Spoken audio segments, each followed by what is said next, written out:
Hi all, സഹകാരിയുടെ പുതിയൊരു SCERT ക്ലാസ്സിലേക്ക് എല്ലാവർക്കും സ്വാഗതം. ഇവിടെ നമ്മളിന്ന് നോക്കാൻ പോകുന്നത് 6ാം ക്ലാസ്സിലെ 10ാമത്തെ ചാപ്റ്ററാണ്. ചാപ്റ്ററിൻ്റെ പേരെന്താണ്ട? സമുദ്രങ്ങളിലൂടെ. ഓക്കെ, എന്താണ്ട? സമുദ്രങ്ങളിലൂടെ. ഓക്കെ, മെയിനായിട്ട് എന്താണ് നമ്മളിതിൽ നോക്കുന്നതെന്ന് വെച്ചാൽ എന്താണ് നമ്മുടെ മെയിനായിട്ടുള്ള 5 സമുദ്രങ്ങളും എന്താണ് അവയുടെ കുറച്ച് സവിശേഷതകളുമാണ് നമ്മൾ നോക്കാൻ പോകുന്നത്. നമുക്കെന്താണ് ക്ലാസ്സിലോട്ട് പോകാം. ഓക്കെ, ഫസ്റ്റ് തന്നെ എന്താണ് നമ്മുടെ NV കൃഷ്ണവാര്യരുടെ വെള്ളപ്പൊക്കം എന്ന കൃതിയിൽ കുറച്ച് വരികളാണ് ഇവിടെ നൽകിയിരിക്കുന്നത്. എന്താണ്ട? വയലും പുഴയും കടന്നു പോകാം, കടലിൽ പകർന്നു പോകാം, പഴയ കാലത്ത് കൊളംബസ് പോയപ്പോൾ പുതിയ ലോകങ്ങൾ തിരഞ്ഞു പോകാം, നമ്മൾ പുതുവാന വട്ടങ്ങൾ തേടിപ്പോകാം. ഓക്കെ, അപ്പോൾ നമുക്കിവിടെ എന്താണ് ഈ ഒരു വരി വേണമെങ്കിൽ ചോദിക്കാവുന്നതാണ് PSCക്ക്. താഴെ പറയുന്നത് എന്താണ്? വയലും പുഴയും കടന്നു പോകാം, കടലിൽ പകർന്നു പോകാം എന്ന വരികൾ ഏത് കൃതിയിലെന്ന് ചോദിക്കാം. വെള്ളപ്പൊക്കം, അത് ആര് എഴുതിയെന്ന് ചോദിക്കാം. NV കൃഷ്ണവാര്യർ. ഇവിടെ വെള്ളപ്പൊക്കം പറഞ്ഞപ്പോൾ എന്താണ്? നമ്മുടെ വെള്ളപ്പൊക്കത്തിൽ എന്ന് പറയുന്ന കൃതിയുണ്ട്. വെള്ളപ്പൊക്കത്തിൽ അത് രചിച്ചാരുണ്ട്, അത് തകഴിയാണ്. ഓക്കെ, അപ്പോൾ വെള്ളപ്പൊക്കം ആരാണ്? NV കൃഷ്ണവാര്യർ. എന്നാൽ വെള്ളപ്പൊക്കത്തിൽ ആരാണ്ടാ? അത് തകഴിയാണ് രചിച്ചത്. ഓക്കെ, അതിലെ കേന്ദ്ര കഥാപാത്രം അതാണ് നായയാണ് അതിലെ കേന്ദ്ര കഥാപാത്രം. ഓക്കെ, അപ്പോൾ വെള്ളപ്പൊക്കത്തിൽ എന്ന കൃതി ആരുടെയാണ്? അത് തകഴിയുടെയാണ്. അതിൽ നായയാണ് കേന്ദ്ര കഥാപാത്രമായി വരുന്നത്. ഇവിടെ എന്താണ്ടാ പറഞ്ഞിരിക്കുന്നത്? വെള്ളപ്പൊക്കം ആരാണ്ടാ? NV കൃഷ്ണവാര്യർ. അപ്പോൾ ഈ വരി ഒന്ന് ഓർത്ത് വെച്ചോ. ചോദിച്ചാൽ എന്താണ് റാങ്ക് മേക്കിംഗ് ആവാൻ സാധ്യതയുള്ള ക്വസ്റ്റ്യനാണ്. ഓക്കെ, നമുക്ക് നേരെ എന്താണ് കണ്ടന്റിലോട്ട് പോകാം. ഇത്രയാണ് പറഞ്ഞിട്ടുള്ളത്. നമ്മുടെ ഭൂമിയുടെ എത്രയാണ്? 71% എന്താണ്ട? ജലമാണ്. ഓക്കെ, നമ്മുടെ ഭൂമിയുടെ 71% എന്താണ്? ജലമാണ്. നമുക്കറിയാം, ഒരു ഗ്ലോബ് എടുത്ത് നോക്കുമ്പോൾ അറിയാമല്ലേ, അതിൽ കൂടുതൽ എന്താണ്? സമുദ്രമാണ് കൂടുതൽ, കരഭാഗം കുറവാണ്. അപ്പോൾ എത്രയുണ്ട? ഭൂമിയുടെ 71% എന്താണ്? സമുദ്രഭാഗവും ബാക്കി 29% മാത്രമേ എന്താണ്? കരഭാഗമോ ഉള്ളൂ. ഓക്കെ, നമുക്ക് എന്താണ് പറഞ്ഞിരിക്കുന്നത് നോക്കാം. ഭൂമിയിൽ ജീവൻ നിലനിർത്താൻ പ്രധാന ഘടകങ്ങളിലൊന്നാണ് ജലം. നമുക്കറിയാം എന്താണ് നമ്മുടെ ഗ്രഹങ്ങളിൽ എന്താണ് ജലമുള്ളത് എവിടെയാണ്? നമ്മുടെ ഭൂമിയിലാണ്. അതുകൊണ്ട് ഇവിടെ എന്താണ് ജീവൻ നിലനിൽക്കുന്നത്? അതുകൊണ്ടാണ്. അപ്പോൾ ജീവൻ നിലനിൽക്കാൻ എന്താണ് പ്രധാന ഘടകം? എന്താണ്? ജലം തന്നെയാണ്. ഭൗമോപരിതലത്തിൻ്റെ 71% ജലമാണ്. നമ്മൾ പറഞ്ഞു ഭൗമോപരിതലത്തിൻ്റെ 71% ജലമാണ്. സമുദ്രങ്ങൾ, കായലുകൾ, തടാകങ്ങൾ, പിന്നെന്താണ് നദികൾ, അരുവികൾ, ഉറവകൾ, ജലസംഭരണികൾ, കിണറുകൾ എന്നിവ ജലത്തിൻ്റെ വിവിധ സ്രോതസ്സുകളാണ്. നമുക്കറിയാം. ഓക്കെ, നമുക്ക് ചുറ്റും എന്താണ്? കിണറുണ്ട്, ചെറിയ തോട്, പുഴ, കായലൊക്കെ എന്താണ്? ജലത്തിൻ്റെ ജലം ലഭിക്കുന്ന സ്രോതസ്സുകളാണ് ഇവയൊക്കെ. ഓക്കെ, ഇവയിൽ ഉപരിതല സ്രോതസ്സുകളുണ്ട്, ഭൂഗർഭ ജലസ്രോതസ്സുകളും ഉണ്ട്. ഓക്കെ, അപ്പോൾ ഉപരിതല ജലസ്രോതസ്സുകളും ഉണ്ട്, എന്താണ്? ഭൂഗർഭ ജലസ്രോതസ്സുകളും ഉണ്ട്. ഓക്കെ, അപ്പോൾ നമുക്ക് ആ വേടി തന്നെ കിട്ടും. എന്താണ് ഉപരിതല ജലസ്രോതസ്സുകൾ? എന്താണ്? ഭൗമോപരിതലത്തിൽ കാണപ്പെടുന്നു. അപ്പോൾ ഉപരിതല ജലസ്രോതസ്സുകൾ എന്താണ്? ഭൗമോപരിതലത്തിൽ കാണപ്പെടുന്നു. ആ വാക്കിൽ നിന്ന് നമുക്ക് കണക്ട് ചെയ്യാൻ പറ്റും. അടുത്ത എന്താണ്ട? ഭൂഗർഭ ജലസ്രോതസ്സുകൾ എന്താണ്ട? ഉപരിതലത്തോട് ചേർന്ന് ഭൂമിക്കുള്ളിലേ കാണപ്പെടുന്നു. ഓക്കെ, എന്താണ് പറഞ്ഞത്? ഭൂഗർഭ ജലസ്രോതസ്സുകൾ. അപ്പോൾ എന്താണ്? അത് ഭൂമിക്ക് അടിയിലാണ് കാണപ്പെടുന്നത്. ഉപരിതലത്തോട് ചേർന്ന് ഭൂമിക്കുള്ളിലാണ് എന്താണ് ഭൂഗർഭ ജലസ്രോതസ്സുകൾ. നമുക്ക് ഭൂഗർഭ ജലസ്രോതസ്സുകൾ എന്താണ്? കിണറൊക്കെ എന്താണ്? നമ്മുടെ ഭൂഗർഭ ജലസ്രോതസ്സുകളാണ്. നദിയും ചെറിയ തോടുകളൊക്കെ ഇല്ലേ, കായലൊക്കെ എന്താണ്? ഉപരിതല ജലസ്രോതസ്സുകളാണ്. അവ എന്താണ്? ഭൂമിയുടെ ഉപരിതലത്തിലാണ് കാണപ്പെടുന്നത്. ഭൂമിക്കുള്ളിൽ കാണപ്പെടുന്ന ഏതാണ്ട് അത് ഭൂഗർഭ ജലസ്രോതസ്സുകൾ. ജീവജാലങ്ങൾ ഭൂമിയിലെ ജലം നിരന്തരമായി ഉപയോഗിച്ചിട്ടും തീർന്നു പോകാത്തത് എന്തുകൊണ്ടായിരിക്കും? ഓക്കെ, അപ്പോൾ നമ്മളെല്ലാവരും എന്താണ് കണ്ടിന്യൂസ് ആയിട്ട് വെള്ളം ഇങ്ങനെ ഉപയോഗിച്ചുകൊണ്ടിരിക്കുകയാണ്. നമ്മളെ കിണറ്റിലെയും പിന്നെന്താണ് നമ്മളെ തോട്ടിൽ നിന്നൊക്കെ നമ്മളെന്താണ് വെള്ളം ഇങ്ങനെ ഒരാവശ്യം കൃഷിക്ക് മറ്റു ആവശ്യങ്ങൾക്ക് എടുക്കുമ്പോൾ എന്താണ് അപ്പോൾ തീർന്നു പോകില്ല. അപ്പോൾ അതിനുള്ള കാരണം എന്താണ്ടാ? അതാണ് അടുത്ത് പറയാൻ പോകുന്നത്. ജലമണ്ഡലത്തിൽ ജലത്തിൻ്റെ ചാക്രീയ ചലനമാണ് ജലപരിവൃത്തി. ഒക്കെ എന്താണ്? ജലമണ്ഡലത്തിൽ ജലത്തിൻ്റെ ചാക്രീയ ചലനം. അപ്പോൾ ജലമണ്ഡലത്തിൽ ജലത്തിൻ്റെ ചാക്രീയ ചലനമാണ് എന്താണ്? പരിവൃത്തി എന്ന് പറയും. അപ്പോൾ അതായത് നമ്മുടെ ജലമണ്ഡലത്തിൽ ജലത്തിൻ്റെ എന്താണ്? ഈ വൃത്താകൃതിയിലുള്ള ചാക്രീയമായുള്ള ഒരു സൈക്കിളാണ്. ഇങ്ങനെ കണ്ടിന്യൂസ് ഇങ്ങനെ നടന്നുകൊണ്ടിരിക്കും. അപ്പോൾ അതിനെയാണ് ജലപരിവൃത്തി എന്ന് പറയുന്നത്. ഇതിൻ്റെ ഫലമായാണ് എന്താണ്? ജലസ്രോതസ്സുകളിലെ ജലം ഉപയോഗത്തിനനുസരിച്ച് തീർന്നു പോകാത്തത്. ഓക്കെ, അപ്പോൾ എന്താണ്? നമ്മളിങ്ങനെ തോട്ടിലെയും കിണറ്റിലെയൊക്കെ വെള്ളം എന്താണ് ഇങ്ങനെ ഉപയോഗിച്ചുകൊണ്ടിരിക്കുമ്പോൾ തീർന്നു പോകാതിരിക്കാനുള്ള കാരണം എന്താണ്? ജലപരിവൃത്തി എന്ന് പറയുന്ന ഒരു പ്രക്രിയ അവിടെ നടക്കുകയാണ്. ജലപരിവൃത്തി അതെന്താണ്? ജലമണ്ഡലത്തിലെ ജലത്തിൻ്റെ ചാക്രീയ ചലനം. ജലമണ്ഡലത്തിലെ ജലത്തിൻ്റെ ചാക്രീയ ചലനം. അപ്പോൾ നിങ്ങൾ ചോദിക്കും എന്താണ് ഈ ജലമണ്ഡലം? ഓക്കെ, അതിനുള്ള ഉണ്ട്. നമ്മുടെ ഈ സൈഡിൽ തന്നെ നമുക്ക് കൊടുത്തിട്ടുണ്ട് ജലമണ്ഡലം എന്താണെന്ന്. ജലമണ്ഡലം എന്താണ്ട? കരം, ദ്രാവകം, വാതകം എന്നീ അവസ്ഥകളിൽ ഭൂമിയുടെ ഉപരിതലത്തിലും അന്തർഭാഗത്തിലും അന്തരീക്ഷത്തിലുമായി കാണപ്പെടുന്ന ആകെ ജലമാണ് ജലമണ്ഡലം. ഓക്കെ, അപ്പോൾ എന്താണ് നമ്മൾ ജലം ഏതൊക്കെ അവസ്ഥയിൽ? ഖരാവസ്ഥയിൽ കാണപ്പെടുന്നു. ഓക്കെ, ഐസിൻ്റെ രൂപത്തിലേക്ക് കാണും. ദ്രാവകം നമ്മുടെ കിണറ്റിലൊക്കെ ഉള്ള പോലെ ദ്രാവകം, പിന്നെ എന്താണ് വാതകം, നീരാവിയുടെ രൂപത്തിൽ എന്നീ അവസ്ഥകളിൽ എവിടെ കാണപ്പെടുന്നു? ഭൂമിയുടെ ഉപരിതലം. എവിടെ? ഭൂമിയുടെ ഉപരിതലം. പിന്നെന്താണ്? അന്തർഭാഗങ്ങളിലും, ഭൂമിയുടെ അന്തർഭാഗങ്ങളിലും, പിന്നെന്താണ്? അന്തരീക്ഷത്തിലുമായി കാണപ്പെടുന്ന ആകെ ജലമാണ് ജലമണ്ഡലം. അപ്പോൾ ആകെ ടോട്ടലുള്ള ജലമാണ് എന്താണ്? ജലമണ്ഡലം. ഓക്കെ, അപ്പോൾ ജലമണ്ഡലം എന്താണ് കിട്ടിയല്ലോ. അപ്പോൾ ഈ ജലമണ്ഡലത്തിലെ ജലത്തിൻ്റെ ചാക്രീയ ചലനമാണ് ജലപരിവൃത്തി. അപ്പോൾ ജലമണ്ഡലത്തിലെ ജലത്തിൻ്റെ ചാക്രീയ ചലനമാണ് ജലപരിവൃത്തി. ഈ ജലപരിവൃത്തി നടക്കുന്നത് കൊണ്ടാണ് എന്താണ്? ഉപയോഗത്തിനനുസരിച്ച് എന്താണ് ഈ ജലമൊന്നും വെള്ളമൊന്നും തീർന്നു പോകാത്തത്. ഓക്കെ, അപ്പോൾ ജലപരിവൃത്തിയുടെ ഒരു പിക്ചർ ഇവിടെ ഉണ്ട്, നമുക്കത് നോക്കാം. ഈ ഒരു പിക്ചർ ഉണ്ട്, ഇതാണ് ജലപരിവൃത്തി എന്ന് പറയുന്നത്. എന്താണ്? അതാ ഇവിടെ ഒരു മല കാണപ്പെടുന്നു, ഇവിടെ എന്താണ്? ഒരു തടാകം, പിന്നെ എന്താണ്? സമുദ്രജലം ഒക്കെ ഉണ്ട്. അപ്പോൾ ഇവിടെ രണ്ട് പ്രക്രിയകളുണ്ട്, ബാഷ്പീകരണം, ഘനീകരണം എന്ന് പറയുന്ന രണ്ട് പ്രക്രിയകളുണ്ട്. ഓക്കെ, ഇതാ ഇവിടെ മഞ്ഞുപാളികൾ, പിന്നെ വർഷണ രൂപങ്ങൾ, മഴ. ഓക്കെ, അപ്പോൾ എന്താണ് ജലപരിവൃത്തി എന്ന് പറയുമ്പോൾ എന്താണ്? ഈ ജലത്തിൻ്റെ ആ ചാക്രീയ ചലനം നമ്മൾ പറഞ്ഞു. ഈ ഒരു സൈക്കിളാണ്. ഈ സൈക്കിൾ ഇങ്ങനെ കണ്ടിന്യൂസ് ആയിട്ട് നടന്നുകൊണ്ടിരിക്കുകയാണ്. ഓക്കെ, അപ്പോൾ കാലാവസ്ഥ വ്യതിയാനോ കാര്യങ്ങളൊക്കെ വരുമ്പോൾ എന്താണ് ഇതിനൊക്കെ എന്താണ് ഏറ്റക്കുറച്ചിലുകളൊക്കെ ഉണ്ടാകുന്നുണ്ട് ഈ കാലത്ത്. അതിൻ്റെ അതിൻ്റെ പ്രത്യാഘാതങ്ങൾ എന്താണ് നമ്മൾ അനുഭവിക്കുന്നുണ്ട് ഇപ്പോൾ. അപ്പോൾ എന്താണ് ഇവിടെ പറയുന്നതെന്ന് വെച്ചാൽ എന്താണ്? നമ്മുടെ സൂര്യപ്രകാശമേറ്റ്, നിങ്ങൾക്ക് അറിയാമെന്നുള്ള തന്നെ സൂര്യപ്രകാശമേറ്റ് എന്താണ് നമ്മുടെ ഈ തടാകങ്ങളിലെയും എന്താണ് നദികളിലെയും ഒക്കെ ജലം എന്താണ് ബാഷ്പീകരണം നടന്ന് നീരാവിയായി എന്താണ് നമ്മുടെ അന്തരീക്ഷത്തിലേക്ക് പോകും. അവിടെ ചെന്ന് എന്താണ്ടാ ഇത് ഘനീകരണം സംഭവിച്ച് മേഘങ്ങളായി മാറുന്നു. ഓക്കെ, മേഘങ്ങളായി മാറുന്നു. പിന്നെന്താണ്? പിന്നെ അതെന്താണ്? ആ ഘനീകരണ രൂപങ്ങളായ മേഘങ്ങളാവുന്നു. പിന്നെന്താണ്? ആ ഘനീകരണ രൂപം പിന്നെ എന്താവുന്നു? വർഷണ രൂപങ്ങളാവുന്നു. വിവിധ വർഷണ രൂപങ്ങൾ നമുക്കറിയാം. എന്താ? മഴ, ആലിപ്പഴ, വീഴ്ചയൊക്കെ എന്താണ് വിവിധ വർഷണ രൂപങ്ങളായി മാറുന്നു. അപ്പോൾ എന്താണ് അവിടെ പറഞ്ഞത്? നമ്മുടെ സൂര്യപ്രകാശമേറ്റ് നമ്മുടെ തടാകങ്ങളിലെ നദികളിലെ ജലം എന്താണ് ബാഷ്പീകരണം എന്ന പ്രക്രിയയിലൂടെ നീരാവിയായി എന്താണ് അന്തരീക്ഷത്തിലേക്ക് പോകുന്നു. ആ നീരാവി എന്താണ്? ഹനീഭവിച്ച് ഘനീകരണ രൂപങ്ങളായ മേഘങ്ങളും മറ്റുമാകുന്നു. വീണ്ടും അവിടെ ഘനീകരണം സംഭവിച്ചുകൊണ്ട് വരുമ്പോൾ എന്താണ്? ഈ അതിലുള്ള ജലത്തുള്ളികൾ എന്താണ്? ജലത്തുള്ളികളുടെ വലിപ്പം കൂടുന്നു. അപ്പോൾ എന്താണ്? അവ വർഷണ രൂപങ്ങളായിട്ട് മാറുന്നു. വർഷണ രൂപങ്ങളായിട്ട് എന്താണ് വീണ്ടും ഭൂമിയിലേക്ക് വരുന്നു. അപ്പോൾ എന്താണ്? ഇവിടുന്ന് പോയ ജലം എന്താണ്? ഇവിടുന്ന് പോയ ജലം വീണ്ടും തിരിച്ചു വരുന്നു. അപ്പോൾ ഇങ്ങനെ വരുന്നു പോകുന്നു. അപ്പോൾ എന്താണ്? ഒരു സൈക്കിളാണിത്. ഓക്കെ, അപ്പോൾ അതാണ് ജലപരിവൃത്തി. അപ്പോൾ ജലപരിവൃത്തി എന്ന് നമുക്ക് മനസ്സിലായല്ലോ. ഇവിടെ ഉണ്ട്. ഭൗമോപരിതലത്തിലെ വിവിധ ജലസ്രോതസ്സുകളിലെ ജലം ബാഷ്പീകരണത്തിലൂടെ നീരാവിയാറും. നമ്മൾ നേരത്തെ പിക്ചർ പറഞ്ഞ പോലെ തന്നെ പറഞ്ഞ കാര്യം തന്നെ, ജലം എന്താണ്? ബാഷ്പീകരണത്തിലൂടെ നീരാവിയായി മാറുന്നു. ഇങ്ങനെ അന്തരീക്ഷത്തിലെത്തുന്ന നീരാവി ഹനീഭവിച്ച് മേഘങ്ങളാവുന്നു. വീണ്ടും ഘനീകരണം അവിടെ നടന്നുകൊണ്ടിരിക്കുമ്പോൾ എന്താണ്? ഈ മേഘങ്ങളിലുള്ള ജലത്തുള്ളികളൊന്നുമല്ല വലിപ്പം കൂടുമ്പോൾ എന്താണ്? അവിടെ നിൽക്കാൻ പറ്റില്ല അവയ്ക്ക്, അപ്പോൾ താഴോട്ട് പോകണം. അപ്പോൾ എന്താണ്? വർഷണ രൂപങ്ങളായിട്ട് മാറുന്നു. ഓക്കെ, ഇവിടെ എന്താണ്? വിവിധ ഘനീകരണ രൂപങ്ങളുണ്ട്. മേഘങ്ങൾ നമ്മൾ പറഞ്ഞു, മൂടൽ മഞ്ഞുണ്ട്, തുഷാരം എന്നിവ എന്താണ്? മറ്റു ഘനീകരണ രൂപങ്ങളാണ്. ഓക്കെ, അടുത്ത എന്താണ്? ഞാൻ പറഞ്ഞു എന്താണ്? വീണ്ടും ഘനീകരണം സംഭവിക്കുമ്പോൾ എന്താണ്? ആ ജലത്തുള്ളികളുടെ എന്താണ് വലിപ്പം കൂടുമ്പോൾ അന്തരീക്ഷത്തിൽ തങ്ങി നിൽക്കാൻ കഴിയില്ല. അപ്പോൾ എന്താണ്? ഗുരുത്വാകർഷണ ഫലമായി എന്താണ്? അവ താഴോട്ട് തന്നെ വീഴും. അപ്പോൾ അതെന്താണ്? വർഷണ രൂപങ്ങളായിട്ട് മാറുന്നു.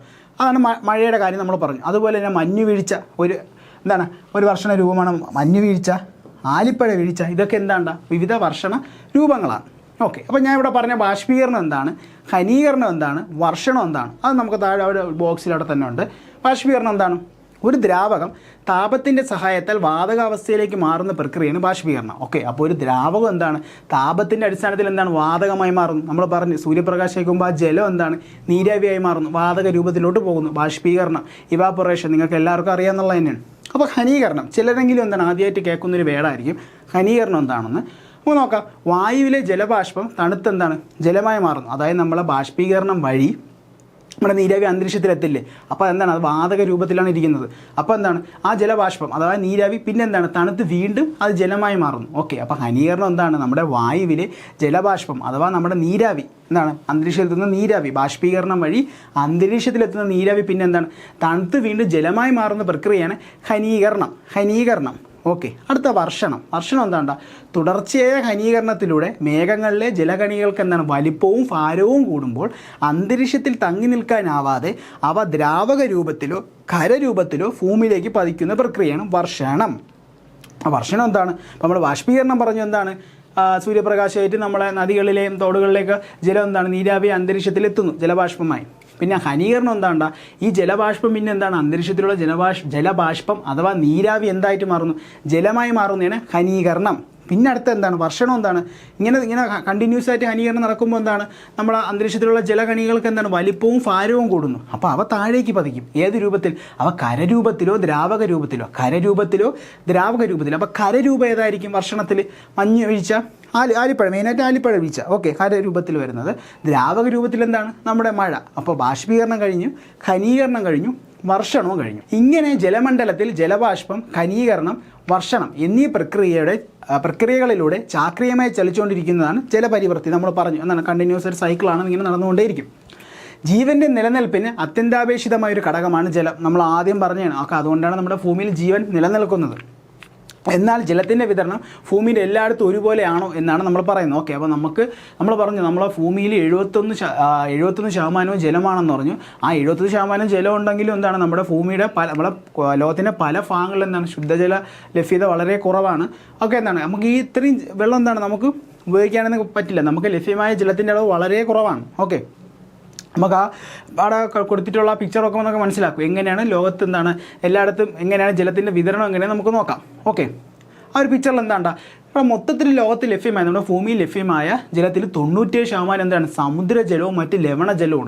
അത് നമുക്ക് കുടിക്കാൻ പറ്റുമോ? ഇല്ല. ഓക്കെ, അത് സമുദ്രജലം എന്താണ് ശുദ്ധീകരിച്ച് ഉപയോഗിക്കാൻ കഴിയുന്ന ടെക്നോളജിയൊക്കെ ഉണ്ട്. ഓക്കെ, അപ്പോൾ സമുദ്രജലവും മറ്റ് ലവണജലവും എത്ര? 97% ഉണ്ട്.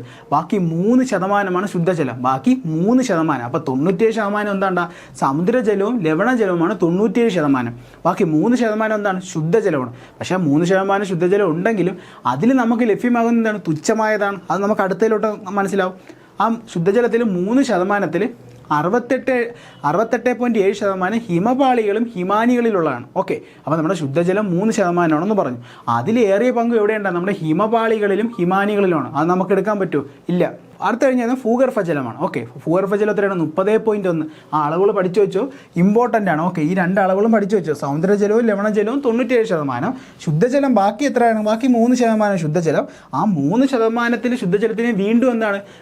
വീണ്ടും അവിടെ വിഭജിക്കുകയാണ്. എങ്ങനെയാണ്? ഹിമപാളികളിലും ഹിമാനികളിലുമായിട്ട് 68.7%. ഭൂഗർഭജലം എത്രയാണ്? 30.1. ഭൂഗർഭജലം 30.1. ഉപരിതല ജലം എത്രയുണ്ട? 0.3 ആണ്. ഉപരിതല ജലം 0.3 ആണ്. അതായത് നമ്മുടെ നദികളിലൊക്കെ ഉള്ളതില്ല, അതൊക്കെ 0.3% ഉള്ളൂ. മറ്റുള്ളവ എത്രയാണ്? 0.9%. അപ്പോൾ ഈ ഒരു ചാർട്ട് ഇമ്പോർട്ടൻ്റ് ആണ്. ഇതിൽ ഈ കണക്കുകൾ നല്ല ഇമ്പോർട്ടൻ്റ് ആണ്. പഠിച്ചു വെച്ചോ, ചോദിക്കുക. അപ്പോൾ എന്താണ് നമ്മൾ പറഞ്ഞത്? നമ്മുടെ ഭൂമിയിൽ ലഭ്യമായ ആകെ ജലത്തിൻ്റെ 97% എവിടെയാണ്? സമുദ്രത്തിലാണ്. ബാക്കി 3%-ൽ എങ്ങനെയാണ്? ഏറിയ പങ്കും, അതായത് പകുതി കൂടുതൽ എവിടെയാണ്? ഹിമാനികളിലും ഹിമപാളികളിലുമാണ്. ബാക്കി 30% ഭൂഗർഭജലം, നമ്മളെ കിണറുകളിൽ നിന്നൊക്കെ ലഭിക്കുന്നത്. പിന്നെ ഉപരിതല ജലം, നമ്മുടെ നദികളും തോടൊക്കെ എത്രയാണ്? അത് 0.3% മാത്രമേ ഉള്ളൂ. മറ്റുള്ളവ എത്രയാണ്? 0.9%.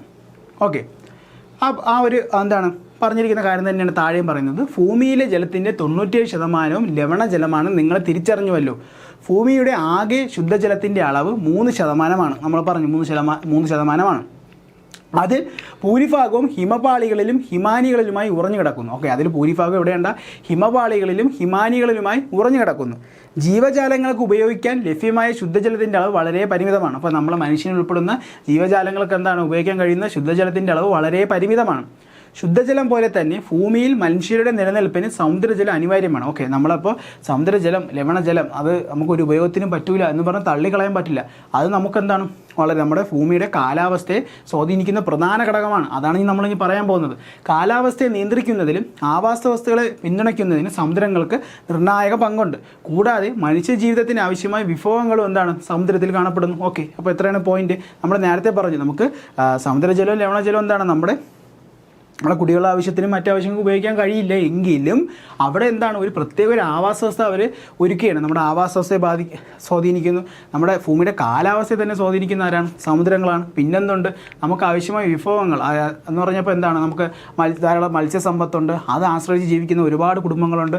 പിന്നെന്താണ്? അവിടെ നിന്ന് ലഭിക്കുന്ന സമുദ്രത്തിൽ നിന്ന് ലഭിക്കുന്ന മറ്റ് വിഭവങ്ങൾ വെച്ച് ധാരാളം ഉൽപ്പന്നങ്ങൾ നമ്മൾ ഉണ്ടാക്കാറുണ്ട്. അപ്പോൾ അതിനെയൊക്കെ ആശ്രയിച്ച് കഴിയുന്ന ഒരുപാട് പേരുണ്ട്. അപ്പോൾ അവർക്കൊരു ഉപജീവന മാർഗ്ഗം കൂടെ ആരാണ്? സമുദ്രം നൽകുന്നത്. അപ്പോൾ അപ്പോൾ സമുദ്രത്തെ നമുക്ക് എന്താണ് എഴുതി തള്ളാൻ കഴിയില്ല. അടുത്ത നമ്മൾ എന്താണ് പറയുന്നത്, സമുദ്രങ്ങളുടെ മറ്റു പ്രത്യേകതകളാണ് ഞാൻ അടുത്ത് നോക്കാൻ പോകുന്നത്. നമുക്ക് നോക്കേണ്ടത് എന്താണ്, ലോക സമുദ്ര ദിനം. നല്ലൊരു ചോദ്യമാണ്, നല്ലൊരു ചോദ്യം. ഓക്കെ, ജൂൺ 8 ലോക സമുദ്ര ദിനം. അപ്പോൾ ജൂൺ 8 ലോക സമുദ്ര ദിനം. ജൂൺ 8 ലോക സമുദ്ര ദിനം. ജൂൺ 8 ലോക സമുദ്ര ദിനം. എന്താണ്, എല്ലാ വർഷവും ജൂൺ 8 ലോക സമുദ്ര ദിനമായി ആചരിക്കുന്നു. സമുദ്രങ്ങളുടെ പ്രാധാന്യം തിരിച്ചറിയുക എന്നതാണ് ഇതിൻ്റെ ലക്ഷ്യം. ഓക്കെ, അപ്പോൾ സമുദ്രങ്ങൾക്കുള്ള ഇമ്പോർട്ടൻസ് എന്താണ്, ലോകത്തെ അറിയിക്കുക എന്നതാണ് ഈ ദിനത്തിൻ്റെ പ്രത്യേകത. മനുഷ്യരുടെ അശാസ്ത്രീയമായ ഇടപെടലുകൾ സമുദ്ര ആവാസ വ്യവസ്ഥയെ പ്രതികൂലമായി ബാധിക്കുന്നു. ഓക്കെ, അപ്പോൾ എന്താണ്, സമുദ്രങ്ങളെ മലിനീകരണം നടക്കാറുണ്ട്. നമ്മൾ ഈ നദികളിലും കായലിലൊക്കെ എറിയുന്ന വേസ്റ്റ് എല്ലാം എന്താണ്, എല്ലാം ചെന്നത് എവിടെയാണ്, സമുദ്രങ്ങളിൽ തന്നെയാണ് ചെന്നെത്തുന്നത്. ഓക്കെ, അതിനാൽ സമുദ്രങ്ങളെ സംരക്ഷിക്കേണ്ട ആവശ്യം ഓർമ്മപ്പെടുത്തുന്ന ദിനമാണിത്. അപ്പോൾ ജൂൺ 8 ലോക സമുദ്ര ദിനം. അതെന്താണ്, സമുദ്ര ദിനത്തിൻ്റെ പ്രത്യേകതയുള്ളൂ. എന്താണ്, സമുദ്രങ്ങൾക്ക് എന്താണ് ഭൂമിയിലുള്ള പങ്ക്, നമ്മുടെ ആവാസ വ്യവസ്ഥയും കാലാവസ്ഥയും സ്വാധീനിക്കുന്നതിൻ്റെ പങ്ക് എന്താണ്, ലോക ജനത്തെ അറിയിക്കുക എന്നതാണ് ഈ ദിനത്തിൻ്റെ പ്രത്യേകത. അപ്പോൾ ജൂൺ 8 ലോക സമുദ്ര ദിനം. ജൂൺ 8 ലോക സമുദ്ര ദിനം. ഓക്കെ, ഭൂഖണ്ഡങ്ങൾക്കിടയിലായി സ്ഥിതി ചെയ്യുന്ന അതിവിശാലമായ ജലാശയങ്ങളാണ് സമുദ്രങ്ങൾ. അപ്പോൾ ഓക്കെ, ഭൂഖണ്ഡങ്ങൾക്കിടയിലാണ് എന്താണ് ഈ സ്ഥിതി ചെയ്യുന്ന വലിയ ജലാശയങ്ങളാണ് സമുദ്രങ്ങൾ. അതിലൊന്നുമില്ല, ക്ലിയറാണ്. അടുത്തെന്താണ്, കടലുകൾ, ഉൾക്കടലുകൾ എന്നിവ സമുദ്രത്തിൻ്റെ ഭാഗമാണ്. ഓക്കെ, അപ്പോൾ കടൽ വേറെ, സമുദ്രം വേറെ. ഓക്കെ, അത് ഓർത്തോണം. അപ്പോൾ കടലുകളും ഉൾക്കടലുകളും എന്താണ്, സമുദ്രത്തിൻ്റെ ഭാഗമാണ്. സമുദ്രങ്ങളെക്കുറിച്ചുള്ള പഠനമാണ് എന്താണ്, ഓഷ്യാനോഗ്രഫി. ഓക്കെ, അപ്പോൾ സമുദ്രങ്ങളെക്കുറിച്ചുള്ള പഠനമാണ് സമുദ്രശാസ്ത്രം അഥവാ ഓഷ്യാനോഗ്രഫി. സമുദ്രജലത്തിൻ്റെ സങ്കീർണമായ ചലനാത്മകത തിരിച്ചറിയുന്നതിന് സമുദ്ര പഠനം സഹായിക്കുന്നു. ഓക്കെ, അപ്പോൾ സമുദ്രജലത്തിൻ്റെ സങ്കീർണമായ ചലനാത്മകത തിരിച്ചറിയുന്നതിന് സമുദ്ര പഠനം സഹായിക്കുന്നു. കാരണം എന്താണ്, ഇപ്പോഴും നമ്മൾ പറയുന്നുണ്ട്, നമ്മൾ സമുദ്രത്തെക്കാളും നമ്മൾ കൂടുതലും മനുഷ്യ എക്സ്പ്ലോർ ചെയ്തിട്ടുള്ളത് ബഹിരാകാശത്തെയാണ്. സമുദ്രത്തിൻ്റെ അടിത്തട്ടിനെ കുറിച്ച് എന്താണ് ഇപ്പോഴും മനുഷ്യൻ്റെ ധാരണയില്ല. ഓക്കെ, അത് മനസ്സിലാക്കിക്കോളണം. അതിനുവേണ്ടിയാണ് നമ്മുടെ സമുദ്രയാൻ പദ്ധതിയും മറ്റേ കട്ട്, അതിനാണ് സമുദ്രയാൻ പദ്ധതി. മത്സ്യ 6000 എന്ന പേടകമൊക്കെ ഉണ്ടെന്ന് നമുക്കറിയാം, നമ്മൾ കറണ്ട് അഫയേഴ്സിൽ പഠിക്കുന്ന കാര്യങ്ങളാണ്.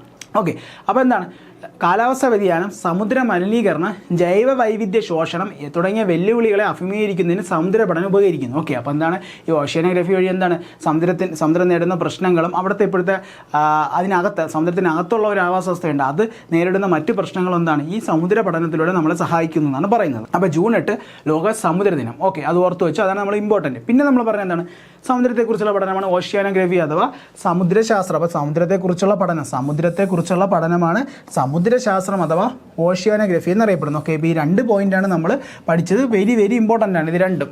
ഓക്കെ, അടുത്ത് നമ്മൾ പറഞ്ഞു കടലും ഉൾക്കടലും എന്താണ്, നമ്മൾ പറഞ്ഞു രണ്ടും വ്യത്യാസമാണ്. കടൽ വേറെ, സമുദ്രം വേറെ. കടൽ എന്താണ്ടാ, ഭാഗികമായി കരയാൽ ചുറ്റപ്പെട്ട സമുദ്രഭാഗമാണ് കടൽ. അപ്പോൾ കടൽ എന്താണ്ടാ, ഭാഗികമായി കരയാൽ ചുറ്റപ്പെട്ട സമുദ്രഭാഗമാണ് കടൽ. ഉദാഹരണം എന്താണ്, അറബിക്കടൽ. ഓക്കെ, അറബിക്കടൽ എന്താണ്, അറബിക്കടലിൻ്റെ ഭാഗത്ത് എന്താണ്, ഇതാ നമ്മുടെ കരഭാഗമുണ്ട്. ഓക്കെ, ചുറ്റും ഇതാ ഭാഗികമായി ചുറ്റും, പൂർണ്ണമായിട്ടല്ല ഭാഗികമായിട്ട്. ഇവിടെ ബംഗാൾ ഉൾക്കടൽ, ഇതാ ഈ ഭാഗത്ത് ഇന്ത്യയുടെ കരഭാഗമുണ്ട്, ബംഗ്ലാദേശിൻ്റെ ഭാഗങ്ങളുണ്ട്. ഓക്കെ, മനസ്സിലായോ? ഓക്കെ, അപ്പോൾ കടൽ എന്താണ്ട, ഭാഗികമായി കരയാൽ ചുറ്റപ്പെട്ട സമുദ്രഭാഗമാണ് കടൽ. ഉദാഹരണം എന്താണ്, അറബിക്കടലും എന്താണ് കടലിന് ഉദാഹരണമാണ്. അടുത്ത എന്താണ്ട, ഉൾക്കടൽ എന്താണ്ട, കരഭാഗത്തിന് ഉള്ളിലേ കയറി കിടക്കുന്നു. ഓക്കെ, ഇതാ നമ്മളെ ബംഗാൾ ഉൾക്കടലില്ലേ, ഇതാ ബംഗാൾ ഉൾക്കടൽ, അതിനുള്ളിലേക്കല്ലേ ബംഗാൾ ഉൾക്കടൽ കയറി കിടക്കുന്നു, കരഭാഗത്തിനുള്ളിലേക്ക്. അപ്പോൾ എന്താണ്, അത് ഉൾക്കടൽ. അപ്പോൾ ബംഗാൾ ഉൾക്കടൽ ഉദാഹരണം. ഓക്കെ, അപ്പോൾ കടൽ എന്താണ്, ഭാഗികമായി കരയാൽ ചുറ്റപ്പെട്ട സമുദ്രഭാഗമാണ് കടൽ. അറബിക്കടൽ ഉദാഹരണം. ഉൾക്കടൽ അപ്പോൾ എന്താണ്, ഉള്ളിലോട്ട് കയറി കിടക്കുന്ന കടൽ എന്ന് പഠിച്ചു വെച്ചാൽ മതി. അപ്പോൾ ഉൾക്കടൽ എന്താണ്, കരഭാഗത്തിന് ഉള്ളിലേ കയറി കിടക്കുന്ന എന്താണ് സമുദ്രത്തിൻ്റെ ഭാഗമാണ് ഉൾക്കടൽ. അതാണ് ബംഗ്ലാദേശ് ഉൾക്കടൽ. അപ്പോൾ കടലും ഉൾക്കടലും കിട്ടിയേ. അടുത്ത എന്താണ്, കടലിടുക്ക്. ഇതാ അടുത്തെന്താണ്, പാക്കടലിടുക്ക്. ഇതാ കിടക്കുന്നു പാക്കടലിടുക്ക്. എന്താണ്, 2 കടലുകളെയോ സമുദ്രഭാഗങ്ങളെയോ തമ്മിൽ ബന്ധിപ്പിക്കുന്നതും കരകൾക്കിടയിൽ സ്ഥിതി ചെയ്യുന്നതുമായ വീതി കുറഞ്ഞ സമുദ്രഭാഗമാണ് കടലിടുക്ക്. പാക്കടലിടുക്ക് ഇതിന് ഉദാഹരണമാണ്. അപ്പോൾ കടലിടുക്ക് എന്താണ്, ഒന്നെങ്കിൽ 2 കടലുകൾ അല്ലെങ്കിൽ എന്താണ് 2 സമുദ്രഭാഗങ്ങളെ തമ്മിൽ ബന്ധിപ്പിക്കുന്നതും കരകൾക്കിടയിലായി സ്ഥിതി ചെയ്യുന്ന വീതി കുറഞ്ഞ സമുദ്രത്തിൻ്റെ ഭാഗമാണ് കടലിടുക്ക്. ഓക്കെ, അപ്പോൾ കടൽ എന്താണ്, ഭാഗികമായി കരയാൽ ചുറ്റപ്പെട്ട സമുദ്രഭാഗമാണ് കടൽ. കടലിന് ഉദാഹരണം ഏതാണ്, അറബിക്കടൽ. അടുത്തെന്താണ്, ഉൾക്കടൽ എന്താണ്, കരഭാഗത്തിനുള്ളിലേക്ക് കയറി കിടക്കുന്ന സമുദ്രഭാഗമാണ് ഉൾക്കടൽ. അപ്പോൾ എന്താണ്, ഉള്ളിലോട്ട് കയറി കിടക്കുന്നതാണ് സമുദ്രഭാഗമാണ് ഉൾക്കടൽ, ബംഗാൾ ഉൾക്കടൽ. പിന്നെ എന്താണ്, കടലിടുക്ക്. 2 എന്താണ് കടലുകളെയോ അല്ലെങ്കിൽ എന്താണ് സമുദ്രഭാഗങ്ങളെയോ തമ്മിൽ ബന്ധിപ്പിക്കുന്നതും പിന്നെ എന്താണ് കരകൾക്കിടയിലായിട്ടാണ് ഇപ്പോൾ സ്ഥിതി ചെയ്യുന്നത്. കരകൾക്കിടയിലായിട്ട് ഇതാ ഇവിടെ കണ്ടില്ല, നമ്മൾ ഇന്ത്യയുടെ പാർട്ടും ഇവിടെ എന്താണ് ശ്രീലങ്കയുടെ പാർട്ടും. അപ്പോൾ ഈ 2 കരകൾക്കിടയിലാണ് സ്ഥിതി ചെയ്യുന്ന വളരെ വീതി കുറഞ്ഞ സമുദ്രഭാഗമാണ് കടലിടുക്ക്. കടലിടുക്കിന് ഉദാഹരണം നമ്മൾ ഇന്ത്യ വെച്ച് പറഞ്ഞ് പാക്കടലിടുക്ക്. ഒരുപാട് കടലിടുക്കുണ്ട്, ബെറിങ് കടലിടുക്ക്, മലാക്ക കടലിടുക്കൊക്കെ ഉണ്ട്. ഓക്കെ, അപ്പം ബാക്കി നമുക്ക് നോക്കാം. ഇനി നമ്മൾ എന്താണ് 5 സമുദ്രങ്ങളെ പറ്റി പഠിക്കുകയാണ്. 5 മഹാസമുദ്രങ്ങളെ പറ്റിയാണ് നമ്മൾ പഠിക്കാൻ പോകുന്നത്. നമ്മൾ ഈ പിക്ചറിൽ തന്നെ ഉണ്ട്. ഓക്കെ, നമ്മുടെ വൻകരകളെല്ലാം ഉണ്ട്. ആദ്യം തന്നെ നമുക്ക് എന്താണ് ഇന്ത്യൻ മഹാസമുദ്രം, എന്താണ് ഒരു രാജ്യത്തിൻ്റെ പേരിൽ അറിയപ്പെടുന്ന ഏക സമുദ്രമാണ്. ഓക്കെ, ഇന്ത്യൻ മഹാസമുദ്രം. പിന്നെ എന്താണ് ലോകത്തിലെ ഏറ്റവും വലിയ സമുദ്രം പസഫിക് സമുദ്രം. നമുക്ക് ഇവിടെ ചുറ്റി ഈ സൈഡ് വരെ ഉണ്ട് കേട്ടോ. ഏഷ്യയിൽ തൊട്ട് ഈ സൈഡ് വരെ ഉണ്ട്. പിന്നെ എന്താണ് നമ്മുടെ അന്റാർട്ടിക് സമുദ്രം അഥവാ ദക്ഷിണ സമുദ്രം എന്നറിയപ്പെടുന്നു. പിന്നെ ആർട്ടിക് സമുദ്രമുണ്ട്. പിന്നെ ഇവിടെ കാണുന്ന അറ്റ്ലാന്റിക് സമുദ്രം. ഓക്കെ, അപ്പം നമ്മൾ എന്താണ് 5 പ്രധാന സമുദ്രങ്ങൾ. ഓക്കെ, അപ്പോൾ ഇതിൻ്റെ വലിപ്പത്തിൻ്റെ അടിസ്ഥാനത്തിൽ നമ്മൾ പഠിക്കാൻ പോകണം. അതൊരു ചെറിയൊരു കോഡ് വെച്ച് നമുക്ക് പഠിക്കാം. എന്താണ്ടാ പൈസ, വലിപ്പത്തിൻ്റെ അടിസ്ഥാനത്തിൽ പൈസ എന്ന് ഓർത്ത് വെച്ചാൽ ഒന്നാമതേതാണ്ട പെസഫിക്, പെസഫിക്. രണ്ടാമതാണ് അറ്റ്ലാന്റിക്. എന്താണ് ഇന്ത്യൻ ഓഷൻ. അടുത്തതാണ്ട സൗത്ത് ഓഷൻ അതായത് ദക്ഷിണ സമുദ്രം അഥവാ അന്റാർട്ടിക്ക. ഏതാണ്ട ചെറുത ആർട്ടിക്. ഓക്കെ, അപ്പോൾ വലിപ്പത്തിൻ്റെ അടിസ്ഥാനത്തിൽ നമുക്ക് എന്താണ് പൈസ എന്ന് പറയുന്ന കോഡിൽ പഠിക്കാം. പി എന്താണ് പെസഫിക്. എന്താണ് അറ്റ്ലാന്റിക്. Indian Ocean. ഏതാണ് സൗത്ത് ഓഷൻ. ആർട്ടിക്. അപ്പോൾ എന്താണ് വലിപ്പത്തിൻ്റെ അടിസ്ഥാനത്തിലാണ് നമ്മൾ പഠിച്ചു വയ്ക്കാനുള്ളൊരു കോഡാണ് പൈസ. സെറ്റാണ്. നമുക്ക് ഇനി എന്താണ് ഓരോ സമുദ്രമായിട്ട് എടുത്ത് പഠിക്കാം. അപ്പോൾ ആദ്യം തന്നെ ഏതാണ്ട പെസഫിക് തന്നെയാണ് നോക്കുന്നത്. അതിന് മുമ്പ് നമ്മൾ പോയിന്റ് നിയമയെ പറ്റി എന്താണ് നമ്മൾ കറണ്ട് അഫെയർ പഠിച്ചൊരു പോയിന്റ് പുതിയ സ്കൂൾ ടെസ്റ്റ് കൊടുത്തിട്ടുണ്ട്. നമുക്ക് അത് ഇമ്പോർട്ടൻ്റ് ആണ്. ഓക്കെ, പറഞ്ഞിട്ടുണ്ട്. എന്താണ്ടാ INSV തരണിയിൽ പോയിന്റ് നിയമോ മറികടന്ന് ഇന്ത്യൻ വനിതകൾ. ഓക്കെ, അപ്പോൾ INSV തരണി, അപ്പോൾ അതൊന്നൊരു പേടകത്തിൻ്റെ പേരാണ്. അവർ പോയി സഞ്ചരിച്ച പേടകത്തിൻ്റെ പേരാണ് INSV തരണി.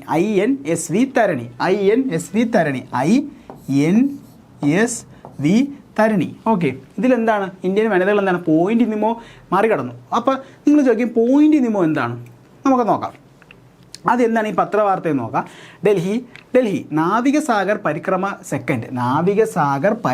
സെക്കൻഡിൻ്റെ ഭാഗമായി സമുദ്ര മാർഗം ലോക പര്യടനം നടത്തിയ ഇന്ത്യൻ നാവികസേനയിലെ ലഫ്റ്റനൻറ്റ് കമാൻഡർമാരായ പിന്നെ ആരൊക്കെയാണ് രൂപ എന്നിവർ 2025 ജനുവരി 30 പോയിന്റ് നിമോ കടന്നു. ഓക്കെ, അപ്പോൾ ഇവിടെ നമ്മൾ പഠിക്കേണ്ട എന്താണ്ടാ നമ്മുടെ പോയിന്റ് നിമോ കടന്ന ആദ്യ ഇന്ത്യൻ വനിതകളാണ്. ഓക്കെ, പോയിന്റ് നിമോ കടന്ന ആദ്യ ഇന്ത്യൻ വനിതകളുടെ പേരാണ് ലഫ്റ്റനൻറ്റ് കമാൻഡർ ദിൽനയും രൂപയും. അപ്പോൾ രൂപ എന്താണ് പോയിന്റ് നിമോ മറികടന്ന അവിടെ എത്തിയ ആദ്യ ഇന്ത്യൻ വനിതകളാണ്. അവർ സഞ്ചരിച്ച പേടകത്തിൻ്റെ പേരെന്താണ് INSV തരണി. ഇവർ ഏത് പദ്ധതിയുടെ കീഴിലാണ് ഇങ്ങനെ ലോക പര്യടനം നടത്തുന്നത്? നാവികസാഗർ പരിക്രമ സെക്കൻഡ്. അപ്പോൾ ഈ ഒരൊറ്റ പത്ര സ്ലൈഡിൽ നമ്മൾ എത്ര പോയിന്റ് പഠിച്ചു? അപ്പോൾ എന്താണ് ചോദ്യം? ആദ്യത്തെ ചോദ്യം ഇതായിരിക്കും. പോയിന്റ് നിയമം മറികടന്ന ആദ്യ ഇന്ത്യൻ വനിതകൾ ആരൊക്കെയാണ്? രൂപ. അവർ സഞ്ചരിച്ച പേടകത്തിൻ്റെ പേര് INSV തരണി. അടുത്തെന്താണ് അവർ ലോക പര്യടനം നടത്തിയ ഏത് പ്രോഗ്രാമിൻ്റെ കീഴിലെന്ന് വെച്ചാൽ നാവികസാഗർ പരിക്രമ സെക്കൻഡിൻ്റെ കീഴിലാണ്. ഓക്കെ, അപ്പോൾ അത് കഴിഞ്ഞു. അടുത്ത നിങ്ങൾക്ക് വരുന്ന ചോദ്യം എന്തായിരിക്കും? ഈ പോയിന്റ് നിയമം എന്താണ്? നമുക്കുണ്ട്, പറഞ്ഞുതരാം. പോയിന്റ് നിയമം എന്താണ്ടാ കടലിൽ നിന്നും ഏറെ അകലെയുള്ള സമുദ്രഭാഗമാണ് പോയിന്റ് നിയമം. അപ്പോൾ കരയിൽ നിന്നും എന്താണ് ഏറെ അകലെയുള്ള സമുദ്രഭാഗമാണ് പോയിന്റ് നിയമം. ഈ കേന്ദ്രത്തിൽ നിന്ന് തൊട്ടടുത്ത് കരയിലെത്താൻ, അപ്പോൾ ഈ പോയിന്റ് നിയമയിൽ നിൽക്കുന്ന ഒരാൾക്ക് എന്താണ് കരയിലെത്താൻ എന്താണ് 2000 കിലോമീറ്ററിലധികം ദൂരം സഞ്ചരിക്കണം. ഈ പോയിന്റ് നിമോ എവിടെയാണ്? നമ്മുടെ പസഫിക് സമുദ്രത്തിലാണ്. ഓക്കെ, അപ്പോൾ സെറ്റാണ്. അപ്പോൾ പോയിന്റ് നിമോ എന്താണ്ടാ പസഫിക് സമുദ്രത്തിൽ കാണപ്പെടുന്ന ഒരു ഭാഗമാണ്. ഈ പോയിന്റ് നിമോ എന്ന് പറയുമ്പോൾ എന്താണ്ടാ നമ്മുടെ കരയിൽ നിന്ന് ഏറ്റവും അകലെയുള്ള ഒരു ഭാഗമാണ്. കാരണം പോയിന്റ് നിമോയിൽ നമ്മൾ എത്തിപ്പെട്ടാൽ നമുക്ക് കരയിലെത്തണമെങ്കിൽ ഏകദേശം 2000 കിലോമീറ്ററിലധികം സഞ്ചരിക്കണം. എത്ര? 2000 കിലോമീറ്ററിലധികം സഞ്ചരിക്കണം. ഓക്കെ, അപ്പോൾ എന്താണ് നമ്മളിവിടെ പറഞ്ഞത്? നമ്മുടെ INSV തരണിയിൽ ദിൽനയും രൂപയും കൂടെ എവിടെ എത്തി? പോയിന്റ് നിമോയിലെത്തി. അവർ പോയ പ്രോഗ്രാം ഏത് പ്രോഗ്രാമിൻ്റെ കീഴിലാണ്? നാവികസാഗർ പരിക്രമ സെക്കൻഡ്. പോയിന്റ് നിമോ എവിടെയാണ്? പസഫിക് സമുദ്രത്തിലാണ്. പസഫിക് സമുദ്രത്തിലെ പോയിന്റ് നിമോയിൽ എത്തിപ്പെട്ടാൽ കരയിലേക്ക് എത്തണമെങ്കിൽ അയാൾ എന്താണ് 2000 കിലോമീറ്ററിലധികം സഞ്ചരിക്കേണ്ടി വരും. ഓക്കെ, സെറ്റാണ്. നമ്മളൊരു കറണ്ട് അഫെയർ പോയിന്റും പഠിച്ചു. പിന്നെ എന്താണ് പോയിന്റ് നിമോ ഏത് സമുദ്രത്തിൻ്റെ ഭാഗമാണെന്ന് നമ്മളിവിടെ പഠിച്ചു. നമുക്ക് അടുത്തതിലോട്ട് പോകാം. അടുത്ത എന്താണ്ടാ പസഫിക് സമുദ്രം. നമ്മൾ പറഞ്ഞു ഏറ്റവും വലുതും ആഴമേറിയതുമായ സമുദ്രമാണ് പസഫിക് സമുദ്രം. ഭൗമോപരിതലത്തിൻ്റെ 1/3 ഭാഗത്തോളം എന്താണ് ഈ സമുദ്രമാണ്. അപ്പോൾ നമുക്ക് മനസ്സിലാവും ഇതിൻ്റെ വ്യാപ്തി എത്രത്തോളം. അതായത് നമ്മുടെ മൊത്തം ഭൂമിയുടെ എന്താണ് വിസ്തീർണത്തിൽ എന്താണ് 1/3 ഭാഗം, ഭൗമോപരിതലത്തിൻ്റെ 1/3 ഭാഗം എന്താണ് പസഫിക് സമുദ്രമാണ്. ഓക്കെ, അത് നമുക്ക് എന്താണ് സൈഡിൽ ഒരു ബോക്സിൽ ഒരു കാര്യം കൊടുത്തിട്ടുണ്ട്. ലോക സഞ്ചാരിയായ ഫെർഡിനൻഡ് മെഗല്ലനാണ് പസഫിക് സമുദ്രത്തിന് ഈ പേര് നൽകിയത്. അദ്ദേഹം ഈ സമുദ്രത്തെ മാർ പസഫിക്കോ എന്ന് വിളിച്ചു. എന്താണ് മാർ പസഫിക്കോ? ഈ വാക്കിനർത്ഥം ശാന്തം എന്നാണ്. കാരണം അങ്ങനെ വിളിക്കാൻ കാരണം എന്താണ്ട, അറ്റ്ലാന്റിക് സമുദ്രത്തേക്കാൾ ശാന്തമാണ് പസഫിക് സമുദ്രം എന്ന് തോന്നിയതിലാണ് അദ്ദേഹം അങ്ങനെ വിളിച്ചത്. ഓക്കെ, നമ്മൾ പസഫിക് സമുദ്രത്തെ നമ്മൾ ശാന്ത സമുദ്രം എന്ന് മലയാളത്തിലൊക്കെ പറയും. ഓക്കെ, അപ്പോൾ പേര് വരാൻ കാരണം എന്താണ്ട, അദ്ദേഹം അറ്റ്ലാന്റിക് സമുദ്രത്തിലൂടെ സഞ്ചരിച്ചു. അപ്പോൾ അറ്റ്ലാന്റിക് സമുദ്രം വെച്ച് നോക്കുമ്പോൾ ഏറ്റവും ശാന്തമായത് ഏതാണ്ട, നമ്മൾ പസഫിക്കാണ്. അതുകൊണ്ട് അതിനെന്താണ് മാർ പസഫിക്കോ, അതിൻ്റെ അർത്ഥം എന്താണ്, ശാന്തം എന്നർത്ഥമുള്ള മാർ പസഫിക്കോ എന്ന പേര് നൽകി. ഓക്കെ, അപ്പോൾ പസഫിക് സമുദ്രത്തിന് ആ പേര് നൽകിയ ആരാണ്ട, നമ്മളെ മെഗല്ലനാണ്. ആരാണ്? മെഗല്ലനാണ്. ഓക്കെ, ബാക്കി കാര്യത്തിൽ നോക്കാം. ഏറ്റവും കൂടുതൽ ദ്വീപുകൾ കാണപ്പെടുന്നത് ഈ സമുദ്രത്തിലാണ്. ഓക്കെ, അപ്പോൾ നമ്മൾ എന്തെല്ലാം പഠിച്ചു? ലോകത്തിലെ ഏറ്റവും ആഴമേറിയതും വലുതും. പിന്നെ പസഫിക്കിൻ്റെ പേര് വന്നത് ആരാണ്? മെഗല്ലൻ പേര് നൽകി. എന്താണ്? മാർ പസഫിക്കോ. മാർ പസഫിക്കോ എന്താണ് അതിൻ്റെ അർത്ഥം? ശാന്തം. അടുത്ത എന്താണ്ട, ഏറ്റവും കൂടുതൽ ദ്വീപുകൾ കാണപ്പെടുന്നത് ഇവിടെയാണ്. ഏറ്റവും കൂടുതൽ ദ്വീപുകൾ ഏതൊക്കെയാണ്ട? ഫിലിപ്പൈൻസ്, ജപ്പാൻ, ഹവായി, ന്യൂസിലാൻഡ് എന്നിവയാണ് പസഫിക് സമുദ്രത്തിലെ ചില പ്രധാന ദ്വീപ് സമൂഹങ്ങൾ. അപ്പോൾ ഏതൊക്കെയാണ്? ഫിലിപ്പൈൻസ് നമുക്കറിയാം, ജപ്പാനുണ്ട്, ഹവായി ഉണ്ട്, പിന്നെന്താണ്, ന്യൂസിലാൻഡും ഉണ്ട്. ഓക്കെ, പസഫിക് സമുദ്രത്തിൻ്റെ ഭാഗമായ മരിയാന ട്രഞ്ച് ഗർത്തമാണ് ലോകത്തിലെ ഏറ്റവും ആഴമേറിയത്. ഓക്കെ, അത് നമുക്കറിയാം. അപ്പോൾ നമ്മൾ പസഫിക്കിൻ്റെ എന്തെല്ലാം പഠിച്ചു? അതായത് ഏറ്റവും കൂടുതൽ വലുതും ആഴമേറിയതും പറഞ്ഞു. പിന്നെ പസഫിക്കിന്, അപ്പോൾ പസഫിക്കിന് എങ്ങനെ ആ പേര് വന്നു നമ്മൾ പറഞ്ഞു? മാർ പസഫിക്കോ എന്താണ്? ശാന്തം എന്നാണ് അർത്ഥം. പേര് നൽകിയ മെഗല്ലനാണ്. അടുത്ത എന്താണ്? ഏറ്റവും കൂടുതൽ ദ്വീപുകളുള്ളത് എവിടെയാണ്? നമ്മൾ പസഫിക് സമുദ്രത്തിലാണ്. ദ്വീപ് സമൂഹങ്ങൾ ഏതൊക്കെയാണ്? ഫിലിപ്പൈൻസ്, ജപ്പാൻ, ഹവായ്, ന്യൂസിലാൻഡ് ഒക്കെ പ്രധാന ദ്വീപ് സമൂഹങ്ങളാണ്. പസഫിക് സമുദ്രത്തിൻ്റെ ഭാഗമായ മരിയാന ട്രഞ്ചിലെ ചലഞ്ചർ ഗർത്തമാണ് ലോകത്തിലെ എന്താണ് ഏറ്റവും ആഴമേറിയ ഭാഗം. ഓക്കെ, അടുത്ത് നമ്മൾ എന്താണ്? അറ്റ്ലാന്റിക് സമുദ്രമാണ് പറയുന്നത്. നമ്മൾ പൈസയിൽ എസ്, പൈസയിൽ എ, നമ്മൾ പൈസയിൽ പി പറഞ്ഞു. അടുത്ത എ ആണ് അറ്റ്ലാന്റിക്. ആദ്യം തന്നെ എന്താണ്ട, ഇവിടെ ഒരു പത്ര കട്ടിങ് ഉണ്ട്. നേരത്തെ നമ്മൾ പറഞ്ഞ പോലെ ടൈറ്റൻ അന്തർവാഹിനി തകർന്നിടിഞ്ഞു. വാഷിങ്ടൺ. മാതൃപേടകമായ പോളാർ പ്രിൻസ് കപ്പലുമായുള്ള ആശയബന്ധം നഷ്ടപ്പെട്ടതിന് പിന്നാലെ സമുദ്രപേടകമായ ടൈറ്റൻ തകർന്നടിഞ്ഞു. 1912 അറ്റ്ലാന്റിക് സമുദ്രത്തിൽ മുങ്ങിപ്പോയ ടൈറ്റാനിക് എന്ന ആഡംബര കപ്പലിൻ്റെ അവശിഷ്ടങ്ങൾ കാണാൻ സമുദ്രത്തിൻ്റെ അടിത്തട്ടിലേക്ക് യാത്ര തിരിച്ച 5 അംഗ സംഘമാണ് അപകടത്തിൽപ്പെട്ടത്. അപ്പോൾ നമുക്കറിയാം എന്താണ്, നമ്മുടെ ടൈറ്റാനിക് എന്ന് പറയുന്ന വലിയൊരു കപ്പൽ എന്താണ് നമ്മുടെ അറ്റ്ലാന്റിക്കിൽ മുങ്ങിപ്പോയതും അതിൻ്റെ അവശിഷ്ടങ്ങൾ ഇപ്പോഴും എന്താണ് അപ്പോൾ ആ സമുദ്രത്തിനടിയിലുണ്ട്. അത് കാണാൻ എന്താണ് ധാരാളം വിനോദസഞ്ചാരികൾ പോകുന്നുണ്ട്. അപ്പോൾ അവരെയും കൊണ്ടുപോയി ടൈറ്റൻ എന്ന പേടകം എന്താണ് തകർന്നടിഞ്ഞു എന്നൊക്കെയാണ് ഉള്ള വാർത്തയാണ് നമ്മൾ പറഞ്ഞത്. നമ്മളെല്ലാവരും പഠിച്ചാണ്. ഓക്കെ, നമ്മളിത് ചോദിച്ചിട്ടുമുണ്ട്. ഈ ടൈറ്റൻ എന്ന സഞ്ചരിച്ചവർ പോയ പേടകത്തിൻ്റെ പേരെന്താണെന്ന് ചോദിച്ചിട്ട് അത് ടൈറ്റനാണ്, അത് അവിടെ പറഞ്ഞിട്ടുണ്ട്. പിന്നെന്താണ്, അവർ ആ മാതൃകപ്പലിൻ്റെ പേരെന്താണ്? Polar Prince. Polar Prince. Okay, നമുക്ക് എന്താണ് അറ്റ്ലാന്റിക്കിൻ്റെ ഭാഗങ്ങളിലോട്ട് പോകാം. വലിപ്പത്തിൽ 2ാം സ്ഥാനമാണ്. നമ്മൾ പറഞ്ഞു വലിപ്പത്തിൽ 2ാം സ്ഥാനമാണ്. നമ്മൾ കോഡൊക്കെ ഇട്ട് പഠിച്ചു. എന്താണ്? ഇംഗ്ലീഷ് അക്ഷരമാലയിലെ എസിനോട് സാമ്യമുള്ളതാണ്. അപ്പോൾ ഇംഗ്ലീഷ് അക്ഷരമാലയിൽ നമുക്ക് അറ്റ്ലാന്റിക് കിടക്കുന്നുണ്ടല്ലേ, ഇതാ കണ്ടോ, ഇതാണ് ഇങ്ങനെയാണ് കിടക്കുന്നത്. ഓക്കെ, രസാകൃതിയിൽ നമ്മൾ ഇംഗ്ലീഷ് എസിൻ്റെ ആകൃതിയിലാണ് ഇത് സ്ഥിതി ചെയ്യുന്നത്. ലോകത്തിലെ ഏറ്റവും തിരക്കേറിയ സമുദ്രപാത അറ്റ്ലാന്റിക്കിലാണ്. അപ്പോൾ നമ്മൾ എന്തെല്ലാം പറഞ്ഞു? അറ്റ്ലാന്റിക്കിന് എന്താണ് എസ് ആകൃതിയിലാണെന്ന് പറഞ്ഞു. സമുദ്രത്തിൻ്റെ മധ്യഭാഗത്തായി സ്ഥിതി ചെയ്യുന്ന സമുദ്രാന്തര പർവ്വത നിരയായ മധ്യ അറ്റ്ലാന്റിക് പർവ്വത നിര ഇവിടുത്തെ ഒരു പ്രത്യേകതയാണ്. ഏകദേശം എത്രയാണ്? 14,000 കിലോമീറ്ററിലധികമാണ് ഇതിൻ്റെ നീളം കേട്ടോ. 10,000 കിലോമീറ്ററിലധികമാണ് നമ്മുടെ ഈ എന്താണ് മധ്യ അറ്റ്ലാന്റിക് പർവ്വത നിരയുടെ നീളം എന്ന് പറയുന്നത്. ഓക്കെ, അപ്പോൾ സമുദ്രത്തിൻ്റെ മധ്യഭാഗത്തായി സ്ഥിതി ചെയ്യുന്ന സമുദ്രാന്തര പർവ്വത നിരയാണ് എന്താണ് മധ്യ അറ്റ്ലാന്റിക് പർവ്വത നിര. അടുത്ത എന്താണ്ട, പ്ലൂട്ടോ റിക്കോ ട്രെഞ്ചിലെ മിൽവോക്കി ഡീപ്പാണ് ഈ മേഖലയിൽ ഏറ്റവും ആഴമേറിയ ഭാഗം. ഓക്കെ, അപ്പോൾ എന്താണ്ട് നമ്മുടെ പഴയ സ്കൂൾ ടെസ്റ്റിൽ പ്ലൂട്ടോറിക്ക ഗർത്തോ എന്നാണ് പറയുന്നത്. അപ്പോൾ ഇതിൽ കറക്റ്റ് എടുത്ത് പറഞ്ഞിട്ടുണ്ട് കേട്ടോ പുതിയ സ്കൂൾ ടെസ്റ്റിൽ. എന്താണ് എടുത്ത് പറഞ്ഞത്? നമുക്ക് ഒന്നും കൂടെ നോക്കാം, അത് ഇമ്പോർട്ടൻ്റ് ആണ്. അപ്പോൾ എന്താണ് ഇവിടെ പറയുന്നത്? ഇവിടുത്തെ ഏറ്റവും ആഴമേറിയ ഭാഗമാണ് പറയുന്നത്. എന്താണ് അതിൻ്റെ പേര്? പ്ലൂട്ടോ റിക്കോ ട്രെഞ്ചിലെ മിൽവോക്കി ഡീപ്പാണ് ഈ മേഖലയിൽ ഏറ്റവും ആഴമേറിയത്. ന്യൂ ഫൗണ്ട്ലാൻഡ്, ഐസ്ലാൻഡ് തുടങ്ങിയവ അറ്റ്ലാന്റിക് സമുദ്രത്തിൻ്റെ പ്രധാനപ്പെട്ട ദ്വീപുകളാണ്. ഓക്കെ, ഇപ്പോൾ ന്യൂ ഫൗണ്ട്ലാൻഡ് എവിടെയാണ്? അത് കാനഡയിലാണ്. പിന്നെ എന്താണ് നമ്മുടെ ഐസ്ലാൻഡ് അറിയാമല്ലോ, നമ്മുടെ യൂറോപ്യൻ കൺട്രിയാണ്. ഓക്കെ, അപ്പോൾ നമ്മുടെ അറ്റ്ലാന്റിക്കിൽ ഏറ്റവും ആഴമേറിയ ഭാഗം ഏതാണ്ട് പ്ലൂട്ടോ റിക്കോ ട്രെഞ്ചിലെ മിൽവോക്കി ഡീപ്പ് ഇതിൽ എടുത്തു പറഞ്ഞിട്ടുണ്ട് കേട്ടോ. കഴിഞ്ഞ സ്കൂൾ ടെസ്റ്റിൽ മാറിയ സ്കൂൾ ടെസ്റ്റിൽ കഴിഞ്ഞ 9ാം ക്ലാസ് ആണെന്ന് തോന്നുന്നു. അതിൽ പ്ലൂട്ടോറിക്ക ഗർത്തം എന്നേ പറഞ്ഞിട്ടുള്ളൂ. ഇതിലെവിടെയാണ് ആ പ്ലൂട്ടോറിക്ക ഗർത്തത്തിൽ മിൽവോക്കി ഡീപ്പാണ് ഇതിൽ ഏറ്റവും ആഴമേറിയത്. അപ്പോൾ നല്ലൊരു ചോദ്യമാണ് അത്. എന്താണ് അറ്റ്ലാന്റിക്കിൽ ഏറ്റവും ആഴമേറിയ ഭാഗം എന്ന് ചോദിച്ചാൽ എന്താണ് നമ്മുടെ പ്ലൂട്ടോറിക്ക ഗർത്തത്തിലെ മിൽവോക്കി ഡീപ്പാണ് ഏറ്റവും ആഴമേറിയ ഭാഗം. ഈ അറ്റ്ലാന്റിക് കാണപ്പെടുന്ന പ്രധാന ദ്വീപ് സമൂഹങ്ങളാണ് ന്യൂ ഫൗണ്ട്ലാൻഡും പിന്നെ എന്താണ്ട നമ്മുടെ ഐസ്ലാൻഡൊക്കെ. ഓക്കെ, അപ്പോൾ അറ്റ്ലാന്റിക് എന്താണ് വലിപ്പത്തിൽ 2ാം സ്ഥാനമാണ്. ഏറ്റവും കൂടുതൽ എന്താണ് കപ്പലുകൾ സഞ്ചരിക്കുന്നത് ഈ നമ്മുടെ അറ്റ്ലാന്റിക്കിലൂടെയാണ്. എസിൻ്റെ ആകൃതിയിലാണ് ഇരിക്കുന്നത്. വലിപ്പത്തിൽ 2ാം സ്ഥാനം പറഞ്ഞു. പിന്നെ എന്താണ് നമ്മുടെ മധ്യ അറ്റ്ലാന്റിക് പർവ്വതനിര, ഏകദേശം 14,000 കിലോമീറ്ററാണ് ഇതിൻ്റെ നീളം. അത് സ്ഥിതി ചെയ്യുന്നത് എന്താണ് ഈ അറ്റ്ലാന്റിക്കിലുമാണ്. സെറ്റാണ്. അടുത്ത എന്താണ്ട നമ്മളെ പൈസയിൽ പിയും എയും പറഞ്ഞു. അടുത്ത ഐ, ഇന്ത്യൻ ഓഷൻ. എന്താണ് ഒരു രാജ്യത്തിൻ്റെ പേരിൽ അറിയപ്പെടുന്ന ഏക സമുദ്രമാണ് ഇന്ത്യൻ സമുദ്രം. അപ്പോൾ ഒരു രാജ്യത്തിൻ്റെ പേരിൽ അറിയപ്പെടുന്ന ഏക സമുദ്രമാണ് ഇന്ത്യൻ സമുദ്രം. വലിപ്പത്തിൽ 3ാം സ്ഥാനമാണ്. നമ്മൾ പറഞ്ഞു ഓക്കെ, ഇതാ ഇന്ത്യൻ സമുദ്രം കിടക്കുന്നു. ആഫ്രിക്ക വൻകര, ഏഷ്യ വൻകര, പിന്നെ നമ്മളെ ഓഷ്യാനിയ, ഓസ്ട്രേലിയ ഉണ്ട്. ഓക്കെ, എന്താണ് പറയുന്നത് ബംഗാൾ ഉൾക്കടൽ നമ്മൾ പറഞ്ഞു കരയിലേക്ക് എന്താണ് കരയിലേക്ക് കയറി കിടക്കുന്ന കടൽ സമുദ്രത്തിൻ്റെ ഭാഗമാണ് ഉൾക്കടൽ. പിന്നെ എന്താണ് ഭാഗികമായി എന്താണ് കരഭാഗം ചുറ്റപ്പെട്ട് കിടക്കുന്ന ഭാഗമാണ് അറബിക്കടൽ അഥവാ കടൽ എന്ന് പറയുന്നത്. ഓക്കെ, അപ്പോൾ ബംഗാൾ ഉൾക്കടൽ, അറബിക്കടൽ എന്നിവ എന്താണ് നമ്മുടെ ഇന്ത്യൻ മഹാസമുദ്രത്തിൻ്റെ ഭാഗമാണ്. സമുദ്രത്തിലെ ഏറ്റവും ആഴമേറിയ ഭാഗമാണ് ജാവ ട്രഞ്ച്. ഏതാണ് ജാവ ട്രഞ്ച്. ഓക്കെ, അപ്പോൾ സമുദ്രത്തിൻ്റെ ഏറ്റവും ആഴമേറിയ ഭാഗമാണ് ജാവ ട്രഞ്ച്. ഓക്കെ, അപ്പോൾ നമ്മൾ പസഫിക്കിൽ മരിയാന ട്രഞ്ച് പറഞ്ഞു, അറ്റ്ലാന്റിക്കിൽ ഏത് പറഞ്ഞു, അറ്റ്ലാന്റിക്കിൽ മിൽവോക്കി ഡീപ്പ് പറഞ്ഞു. പിന്നെ അടുത്ത നമ്മൾ എന്ത് പറഞ്ഞു, ഇന്ത്യൻ മഹാസമുദ്രത്തിൽ ഏതാണ്ട് ജാവ ട്രഞ്ചാണ് ഏറ്റവും ആഴമേറിയ ഭാഗം. ആൻഡമാൻ നിക്കോബാർ ദ്വീപുകൾ, ലക്ഷദ്വീപ്, മാലിദ്വീപ്, ശ്രീലങ്ക തുടങ്ങിയവ ഇവിടുത്തെ പ്രധാന ദ്വീപുകളാണ്. മലാക്ക കടലിടുക്ക് ഇന്ത്യൻ മഹാസമുദ്രത്തെയും പസഫിക് സമുദ്രത്തെയും തമ്മിൽ ബന്ധിപ്പിക്കുന്നു. ഓക്കെ, അപ്പോൾ ഒരു അടിപൊളി സാധനം കടത്തിയിട്ടുണ്ട്. എന്താണ് നമ്മുടെ മലാക്ക കടലിടുക്ക്. ഈ മലാക്ക കടലിടുക്ക് വരുന്നത് നമ്മുടെ മലേഷ്യയുടെ ഭാഗങ്ങളിലാണ് വരുന്നത്. ഓക്കെ, അപ്പോൾ മലാക്ക കടലിടുക്ക് എന്തിനെയൊക്കെ ബന്ധിപ്പിക്കുന്നു, ഇന്ത്യൻ മഹാസമുദ്രത്തിനെയും പസഫിക്കിനെയും. നല്ലൊരു പോയിന്റ്, വെരി വെരി ഇമ്പോർട്ടൻ്റ് ആണ് കേട്ടോ, വെരി വെരി ഇമ്പോർട്ടൻറ്റ്, ജിയോഗ്രഫിക്ക് ചോദിക്കാൻ പറ്റിയൊരു ചോദ്യം. ഓക്കെ, അപ്പോൾ എന്താണ് മലാക്ക കടലിടുക്ക് ബന്ധിപ്പിക്കുന്ന ഏതൊക്കെ കടലുകളെയാണ് ഇന്ത്യൻ മഹാസമുദ്രത്തെ പസഫിക് സമുദ്രത്തെ. അപ്പോൾ മലാക്ക കടലിടുക്ക് ബന്ധിപ്പിക്കുന്നത് ഇന്ത്യൻ മഹാസമുദ്രത്തെ പസഫിക് സമുദ്രത്തിനെയാണ് ബന്ധിപ്പിക്കുന്നത്. ഓക്കെ, അപ്പോൾ ഇന്ത്യൻ മഹാസമുദ്രം നമ്മൾ എന്ത് പറഞ്ഞു, ഒരു രാജ്യത്തിൻ്റെ പേരിൽ അറിയപ്പെടുന്ന ലോകത്തുള്ള ഏക സമുദ്രമാണ്. ഓക്കെ, കഴിഞ്ഞു. പിന്നെന്താണ് ബംഗാൾ ഉൾക്കടൽ, അറബിക്കടലിൻ്റെ ഭാഗമാണ്, അറിയാം.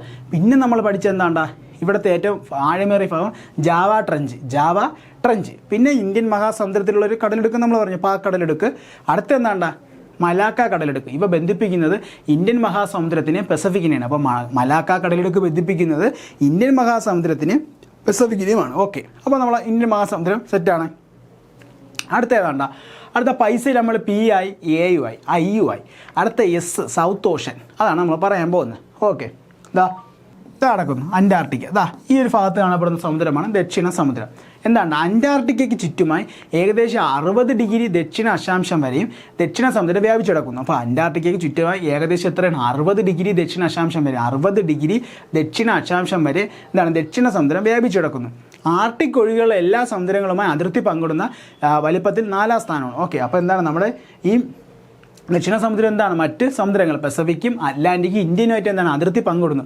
ആർട്ടിക്കായിട്ട് പങ്കിടുന്നില്ല. കാരണം എന്താണ് ആർട്ടിക് സമുദ്രം എവിടെയാണ്, ഉത്തര ധ്രുവത്തിലാണ് സ്ഥിതി ചെയ്യുന്നത്. ഇത് ദക്ഷിണ ധ്രുവത്തിലാണ് സ്ഥിതി ചെയ്യുന്നത്. ഓക്കെ, വലിപ്പത്തിൽ എത്ര സ്ഥാനം വേണ്ട, വലിപ്പത്തിൽ നമ്മൾ പറഞ്ഞു വലിപ്പത്തിൽ 4ാം സ്ഥാനമാണ്.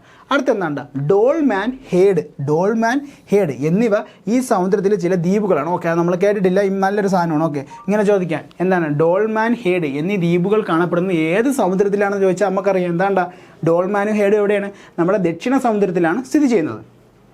അടുത്തെന്താണ്ട സൗത്ത് സാൻഡ്വിച്ച് ട്രഞ്ചിലെ ഫാക്ടോറിയൻ ഗർത്തമാണ് ഇവിടുത്തെ ഏറ്റവും ആഴമേറിയത്. ഇവിടെ നമുക്കൊരു ഇമ്പോർട്ടൻ്റ് റെയർ സാധനം തന്നിട്ടുണ്ട്. നമ്മുടെ ദക്ഷിണ സമുദ്രത്തിലെ ഏറ്റവും ആഴമേറിയ ഭാഗം ഏതാണ്ട സൗത്ത് സാൻഡ്വിച്ച് ട്രഞ്ചിലെ ഫാക്ടോറിയൻ ഗർത്തം. ഓക്കെ, നമ്മുടെ ഇന്ത്യൻ മഹാസമുദ്രത്തിൽ ജാവ ട്രഞ്ച് പറഞ്ഞതുപോലെ ഇവിടെ ഏതാണ്ട ഇവിടെ സൗത്ത് സാൻഡ്വിച്ച് ട്രഞ്ചിലെ ഫാക്ടോറിയൻ ഗർത്തം, അതായത് സൗത്ത് സാൻഡ്വിച്ച് ട്രഞ്ചിലെ ഫാക്ടോറിയൻ ഗർത്തമാണ് എന്താണ് നമ്മുടെ ദക്ഷിണ സമുദ്രത്തിലെ ഏറ്റവും ആഴമേറിയ ഭാഗം. ഓക്കെ, അപ്പോൾ ദക്ഷിണ സമുദ്രം എന്താണ് നമ്മുടെ ആർട്ടിക് ഒഴികെ ബാക്കി എല്ലാ സമുദ്രങ്ങളുമായിട്ട് അതിർത്തി പങ്കിടുന്നുണ്ട്. നമ്മുടെ അന്റാർട്ടിക്കിന് ചുറ്റുമായി ഏകദേശം 60 ഡിഗ്രി ദക്ഷിണ അക്ഷാംശം വരെ എന്താണ് ദക്ഷിണ സമുദ്രം വ്യാപിച്ചു കിടക്കുന്നു. ഇവിടെ കാണപ്പെടുന്ന പ്രധാന ദ്വീപുകൾ ഏതൊക്കെയുണ്ട്, ഡോൾമാനും ഹേഡുമാണ്. ഇവിടെ ഏറ്റവും ആഴം കൂടിയ ഭാഗം ഏതാണ്ട് ഫാക്ടോറിയൻ ഗർത്തം. ഓക്കെ, ആർട്ടിക് സമുദ്രം ഭൂരിഭാഗവും ആർട്ടിക് വൃത്തത്തിനുള്ളിലായാണ് ആർട്ടിക് സമുദ്രം സ്ഥിതി ചെയ്യുന്നത്. ആർട്ടിക് സമുദ്രത്തിലാണ് ഉത്തര ധ്രുവം ഉള്ളത്. ഓക്കെ, ഏറ്റവും ചെറുതും ആഴം കുറഞ്ഞതുമായ സമുദ്രമാണ്. വർഷത്തിൽ ഭൂരിഭാഗം എന്താണ് മഞ്ഞ് കുറഞ്ഞ അവസ്ഥയിലാണ് അവ കാണുന്നത്.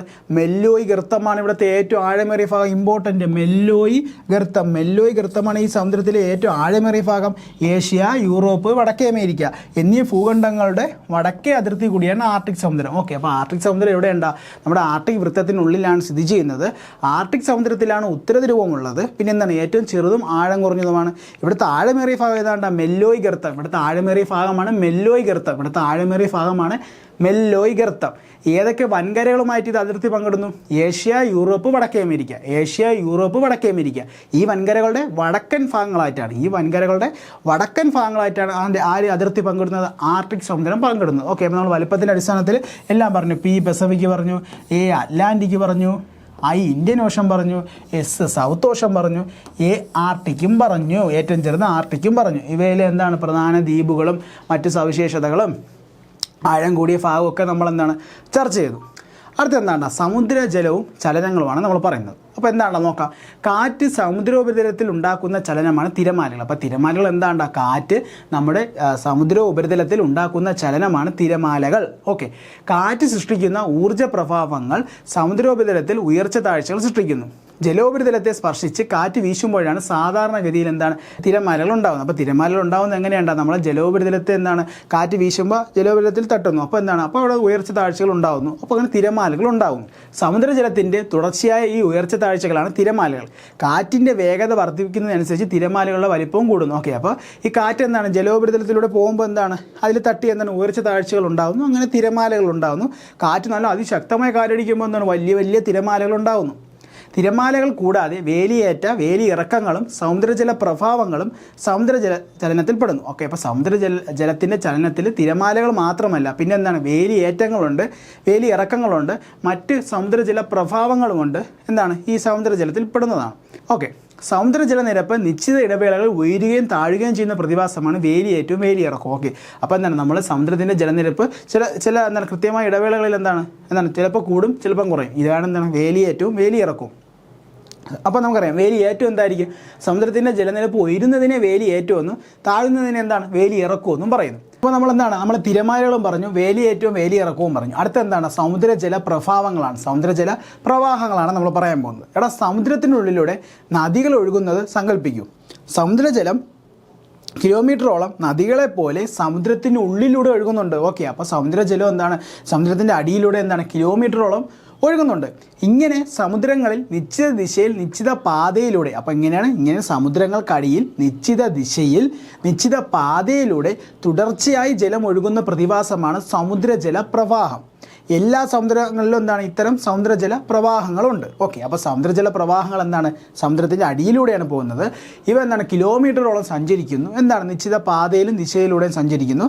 നമ്മൾ ഈ പറഞ്ഞ എല്ലാ സമുദ്രങ്ങളിലും എന്താണ് ഉഷ്ണജല പ്രവാഹങ്ങളുണ്ട്, എന്താണ് ശീതജല പ്രവാഹങ്ങളും കാണപ്പെടുന്നു. അപ്പോൾ നമ്മൾ എന്തൊക്കെ പറഞ്ഞു? വേലിയേറ്റവും വേലിയിറക്കവും പറഞ്ഞു, തിരമാലയും പറഞ്ഞു, സമുദ്രജല പ്രവാഹങ്ങളും പറഞ്ഞു. ഇവയൊക്കെ എന്താണ് സമുദ്രജലത്തിൻ്റെ ചലനങ്ങളാണ്. ഓക്കെ, വേലിയേറ്റങ്ങൾ വേലിയിറക്കങ്ങൾ. ചന്ദ്രൻ്റെയും സൂര്യൻ്റെയും ഗുരുത്വാകർഷണ ബലം അപകേന്ദ്ര ബലം. അപ്പോൾ എന്തൊക്കെയാണ്? ചന്ദ്രൻ്റെയും സൂര്യൻ്റെയും ഗുരുത്വാകർഷണ ബലം അപകേന്ദ്ര ബലം എന്നിവ കാരണം സമുദ്ര ജലനിരപ്പ് ഉയരുകയും താഴുകയും ചെയ്യുന്നതാണ് വേലിയേറ്റവും വേലിയിറക്കവും. അപ്പോൾ വേലിയേറ്റവും വേലിയിറക്കവും ഉണ്ടാവാൻ കാരണം എന്തൊക്കെയാണ്? ചന്ദ്രൻ്റെയും സൂര്യൻ്റെയും ഗുരുത്വാകർഷണ ബലം. ഒന്നെന്താണ്? ചന്ദ്രൻ്റെയും സൂര്യൻ്റെയും ഗുരുത്വാകർഷണ ബലം. പിന്നെന്താണ്?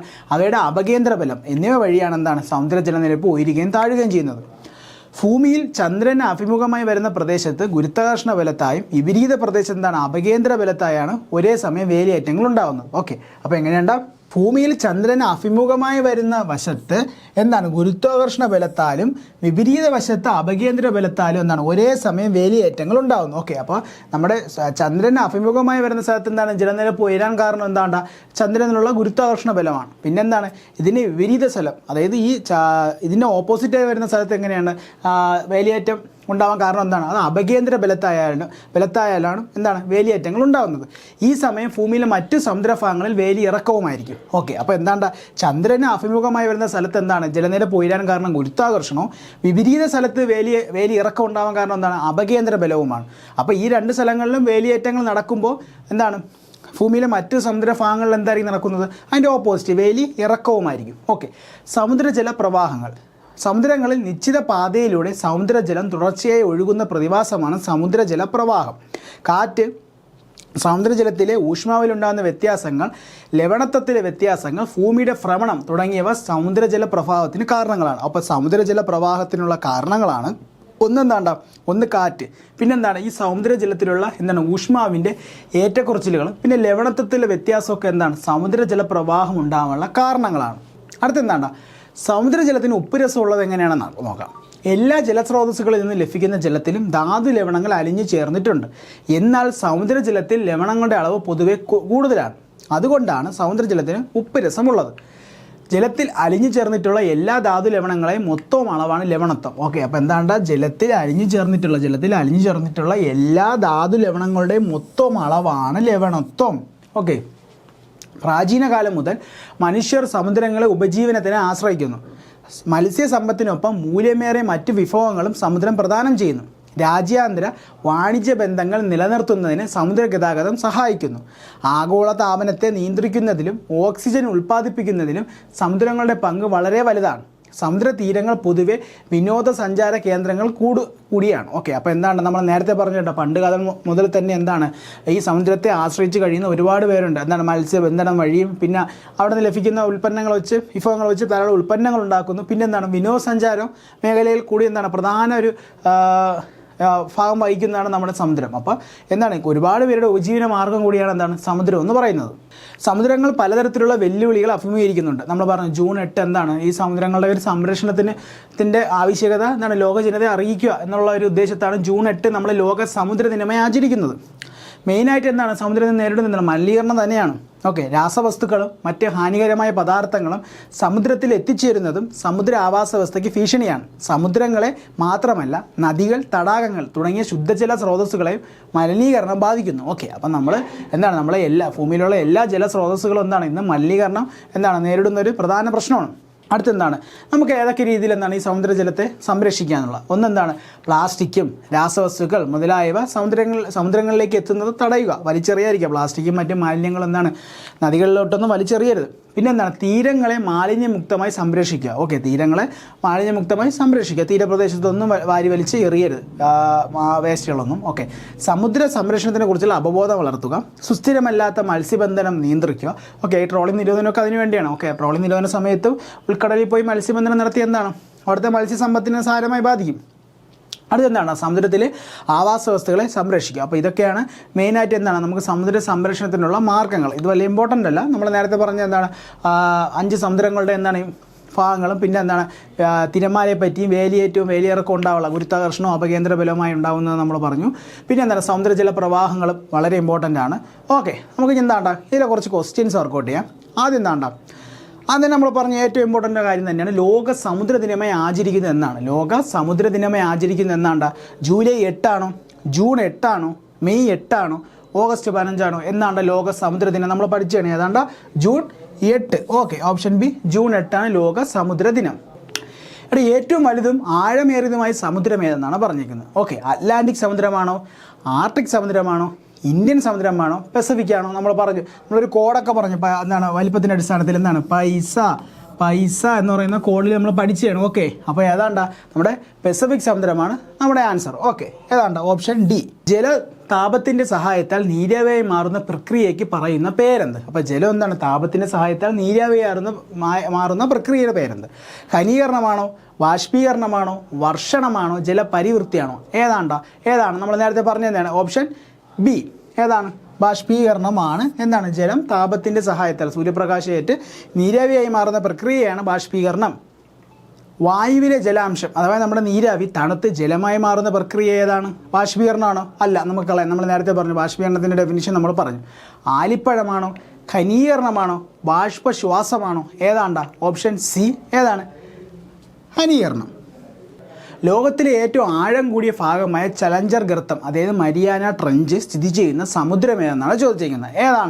ഇന്ത്യൻ മഹാസമുദ്രമാണോ, ആർട്ടിക് സമുദ്രമാണോ, അറ്റ്ലാന്റിക് സമുദ്രമാണോ, പസഫിക് ആണോ? മരിയാന ട്രഞ്ച് എവിടെയുണ്ട്? നമ്മുടെ പസഫിക്കിലാണ് നമ്മുടെ മരിയാന ട്രഞ്ച് സ്ഥിതി ചെയ്യുന്നത്.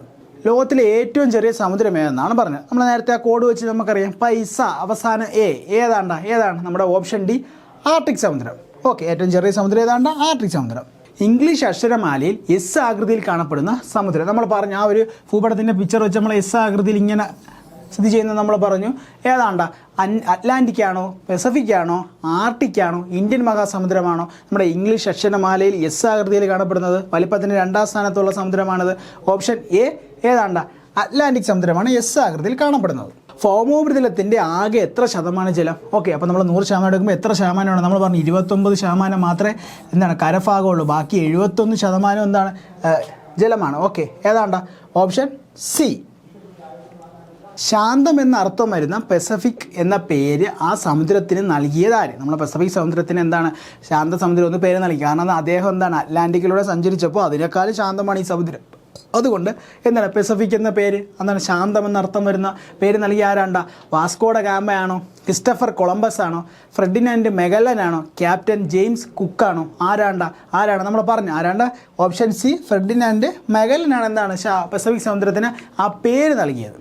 അടുത്ത ചോദ്യം എന്താണ്? സമുദ്രങ്ങളെക്കുറിച്ചുള്ള ശാസ്ത്രീയമായ എന്താണ് പഠനശാഖയുടെ പേരെന്താണ്? ഓക്കെ, നമ്മൾ പറഞ്ഞു സമുദ്രങ്ങളെക്കുറിച്ചുള്ള പഠനം എന്താണെന്ന് നമ്മൾ പറഞ്ഞു. എന്താണ്? ഹൈഡ്രോളജി ആണോ, അതോ ഓഷ്യാനോഗ്രഫി ആണോ, മെറ്റീരിയോളജി ആണോ, ജിയോളജി ആണോ? ഏതാണ്ട സമുദ്രങ്ങളെക്കുറിച്ചുള്ള ശാസ്ത്രീയമായ പഠനശാഖ അറിയപ്പെടുന്ന പേരെന്താണ്ട? Option B, oceanography. ഓക്കെ, സെറ്റാണ്. ഓക്കെ, എടാ നമ്മൾ 6ാം ക്ലാസ്സിൽ 10ാമത്തെ ചാപ്റ്ററായ സമുദ്രങ്ങളിലൂടെ എന്ന് പറയുന്ന പാഠഭാഗമാണ് നമ്മൾ നോക്കിയത്. ഒന്നും കളയാനില്ല, നമ്മൾ പഠിച്ച എല്ലാ ഇമ്പോർട്ടൻറ്റ് കാര്യങ്ങളാണ്, പുതിയ അറിവുകൾ നമുക്ക് അതിൽ നിന്ന് കിട്ടിയിട്ടുണ്ട്. നല്ലൊരു പാഠഭാഗമാണ്. അപ്പോൾ അതുമായിട്ട് ബന്ധപ്പെട്ട ക്വസ്റ്റ്യൻസ് നമ്മൾ നോക്കിയിട്ടുണ്ട്. അപ്പോൾ എല്ലാവരും ഇത് നന്നായിട്ട് പഠിക്കുക, വീണ്ടും റിവൈസ് ചെയ്ത് പിന്നെ പോവുക, പോയിന്റുകൾ മാർക്ക് ചെയ്ത് തന്നെ പഠിക്കുക. അപ്പോൾ നമ്മുടെ ക്ലാസ് വൈൻഡപ്പ് ചെയ്യാൻ പോകേണ്ട. അപ്പോൾ നമുക്ക് മറ്റൊരു SCRT ക്ലാസ്സിൽ കാണാം. ബൈ.